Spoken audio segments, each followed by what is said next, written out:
Janajaya city at Rajagiriya, a costly white elephant. Government lift barriers on 400 stalled vehicles, resolving regulatory issue. BYD returns to Sri Lanka, driving the future of green mobility. Colombo stocks rebound to end the week on a high. Welcome to Biz Digest, the leading platform for business insights, economic analysis and financial updates. As a premier forum for business leaders and private sector heads, we bring you in-depth discussions, expert opinions and exclusive interviews with key decision makers. Stay informed with the latest market trends, corporate developments and major business events shaping the global economy. From breaking news to in-depth coverage of finance and industry, Biz Digest keeps you ahead in the world of commerce. With Sri Lanka gearing up for the local government elections on May 6, concerns are growing over wasteful expenditures by municipal authorities. One project under scrutiny is the Janajaya City Commercial Complex in Rajagiriya, which has been cited as a white elephant by Deputy Minister of Industries and Enterprise Development, Chaturanga Abesinghe. Originally estimated to cost Rs 1.6 billion, the project's final expenditure skyrocketed to Rs 2.4 billion, an excess of Rs 800 million. Yet, despite this massive investment, the economic returns have been underwhelming, raising serious concerns about financial mismanagement. Adding to the financial strain, the commercial complex has been plagued by structural flaws, leading to high maintenance costs. Meanwhile, many shop owners have defaulted on rent and maintenance payments, further limiting the council's revenue stream. In response, the government is planning to restructure the project, with officials now in talks with potential investors to revamp the struggling commercial complex. With elections round the corner, the future municipal projects like Janajaya City remains a key topic of debate. Will restructuring efforts turn things around, or will this remain a financial burden on local authorities? We'll be watching closely. Stay tuned to Biz Digest for more updates. Government lifts barriers on 400 stalled vehicles, resolving regulatory issues.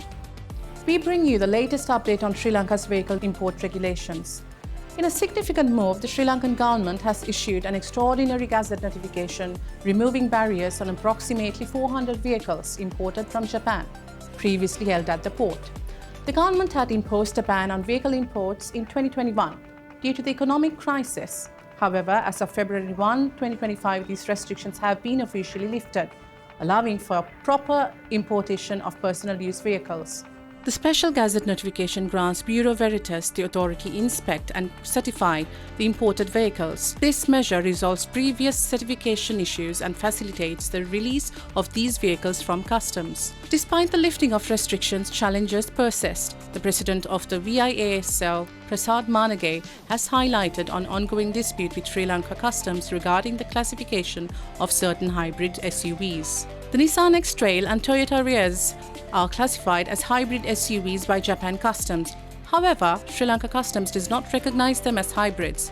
This classification issue significantly impacts taxation. According to VIASL, the hybrid duty for a Nissan X-Trail is Rs 6 million, whereas for a Toyota Yaris, it is Rs 10 million.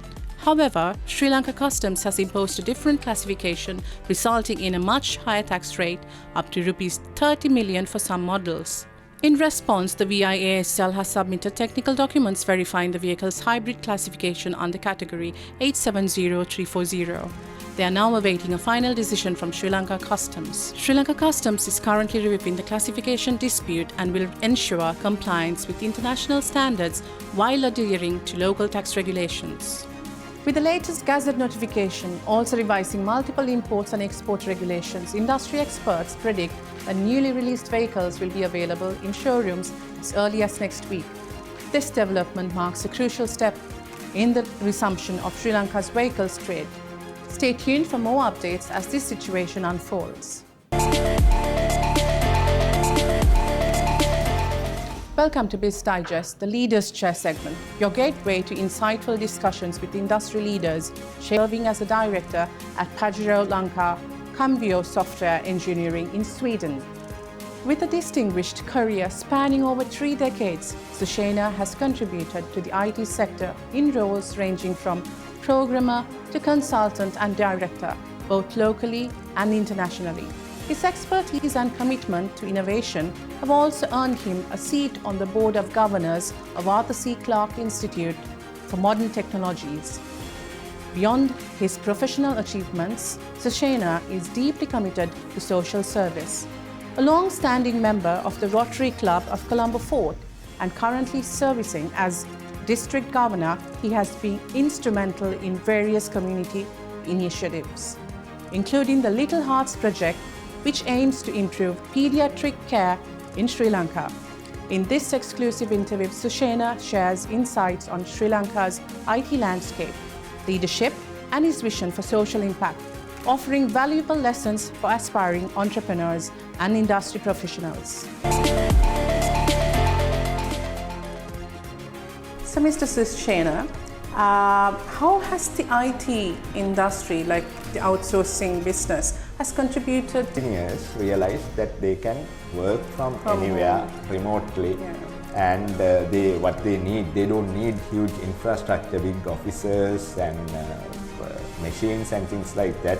Like in other industries, you only need a laptop and an internet connection, and the skill. So you can work from anywhere, like even from any remote place you can work. So we also have a community working like that now. So that is the sector I call the informal sector. Right. So I don't know whether we are capturing the input, because to produce a garment you need material, to other machinery, to dye, coloring, all that comes in as raw material.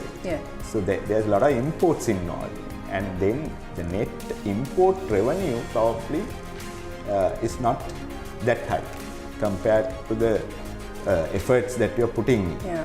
Whereas in our industry, it's net revenue that we are talking about. So this 1.5 billion is, other than the money you are spending to buy laptops and things like that, there's nothing else involved. So Sushena, you just mentioned about this informal sector, and how are we going to take the informal sector's contribution towards the economic growth? Would the government have to take any action or do some sort of study about this? I think it's a very good question. Yes. But it will be a big challenge, Lakshani, because with the introduction of the new taxation, I am not sure whether it will be easy to track the input from the informal sector. I don't know. I am not an expert in that area to suggest a mechanism or anything like that, but I know it is happening. I don't know how you can track it and record or get the exact statistics unless because people have to voluntarily come forward, disclose this sort of information, because without that it will be a bit difficult to track the input from the informal sector. Sushena, so we need to discuss regarding the challenges that we face in this industry and also regarding the opportunities that the IT industry has offered to the economy. Yes. Now, Lakshani, when you take the IT industry, there are two things that we have to pay attention to. One is the services industry, and the second one is products. So if you take Sri Lanka and India, for example, we are into services. We provide developments, quality assurance, maintenance services to companies in the developed world, right? Whereas the developed world mostly having product IPs, intellectual property rights of products. If you take United States is the best example to take. all the leading businessmen in United States now, if you take from Jeff Bezos to Microsoft, Bill Gates, to all these top leading businessmen, even companies like Google, IBM, Oracle, all these companies are having their own intellectual property rights. Yeah. Whereas countries like ours, we don't have product companies. We have few, but not a lot. Recently, we had a very success story in Sri Lanka as well for a product company. But in other countries, like developed countries especially, have a lot of intellectual property with them. Basically, we don't have a game changer yet. That's right. We don't have that. We need that desperately because services industry can take our revenue to a certain level, but beyond that, if you want to do, as you mentioned, a game change, then you need a product of our own. Now, I can remember one of our clients called Fast Search from Norway. Okay. One person called John Marcus Lerwick, he developed a product called Fast Search. It's a search engine, like Google and Bing, sort of a search engine. He developed for corporates, and he sold the product to Microsoft in 2007 for $1.3 billion. US dollars. Right. Now that is the amount we got for our port city investment. Right. So one software product developed by this person, he managed to sell it for $1.3 billion. So similarly now, I have seen in news products like WhatsApp. In their private placement, it has gone for some $30 billion or something like that, because that is probably the total debt of our country, right? Yeah. So we need, if we want to, as you mentioned, to change the game, we need like a solid product. We need a solid product for that purpose.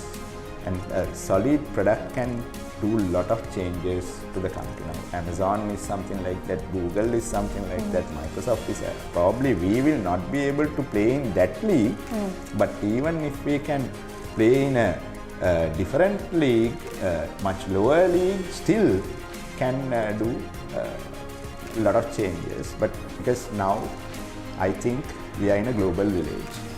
We are not local anymore, right? When I graduated in 1995, our computer lab couldn't communicate from this computer to the other, right? We had to transfer files from a diskette at that time.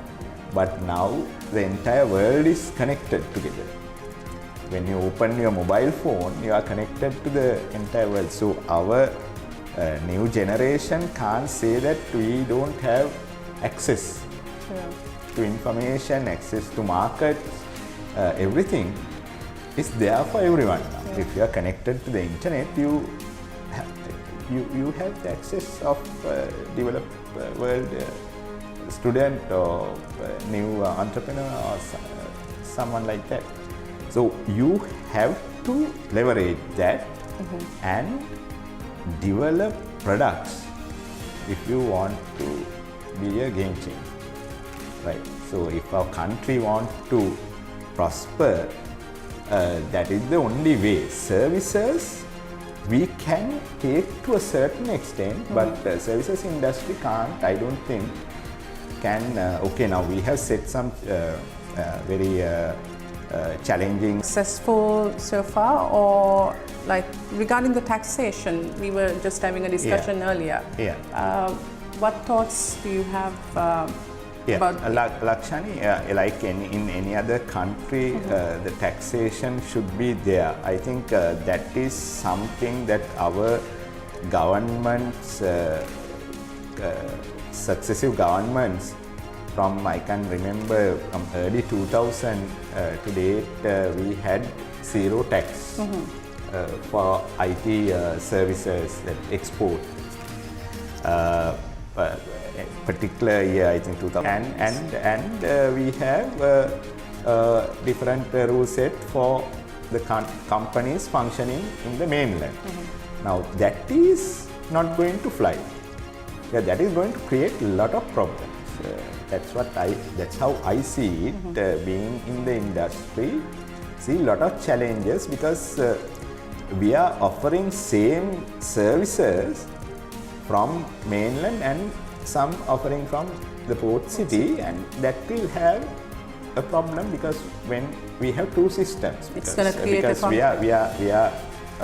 we are basically recruiting people from the same universities. Yes. And we have to pay salaries in rupees in mainland, and port city will have dollar payments with zero tax. Yes. Companies will also have zero tax. So when it's not how would I say, it's not a level playing field, right? Yes. So that I think government should have. Port city is really good. Yes. Yeah, we are also operating a company from port city because that is required, because otherwise we can't compete with the job market as well as with the clients services market. But there should be some I don't know, like some like level playing field for the mainland as well. Otherwise, there's a lot of confusion. So what government can do is to take confusion off and set policies right. So if the policies are not straight, any business will not flourish. Right. So we have to get policies right, and we have to give the confidence to investors that these policies will be there for so many years. Right. And clear answers should be there for questions. Now, me being in the industry, I face sometimes challenges to get clarifications because no one knows what's happening next. So that is uncertainty. Uncertainty is not good for any business. So that is there at the moment, I must say, that is there. We have to be very clear with our policies. What is our policy with the port city? What is our policy with the mainland companies? Like that is very clarity. We need clarity, and there should be someone responsible to give answers very directly with responsibility for questions. Yes. Otherwise, how can we go anywhere? We had an exclusive interview with Sushen Ranatunga, and thank you so much for your time. And this is Biz Digest. Let's meet up with another interview next week.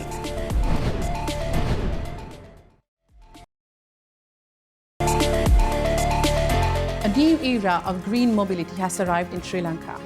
BYD's most popular global models are here. State-of-the-art electric vehicles built for the future. Brought to you by JKCG Auto. These advanced NEVs promise cutting-edge performance, eco-friendly innovation, and an unparalleled driving experience. With first deliveries rolling out in the coming weeks, Sri Lanka's journey towards a cleaner, greener future is now in motion.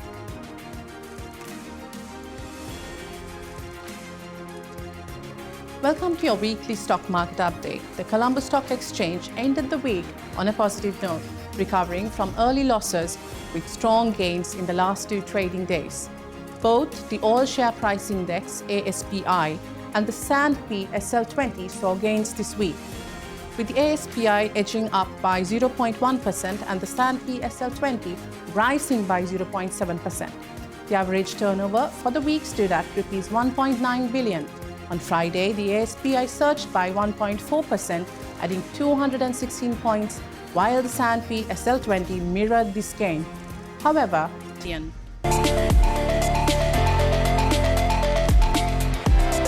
that wraps up this week's stock market report. Stay tuned for more financial updates and have a great weekend.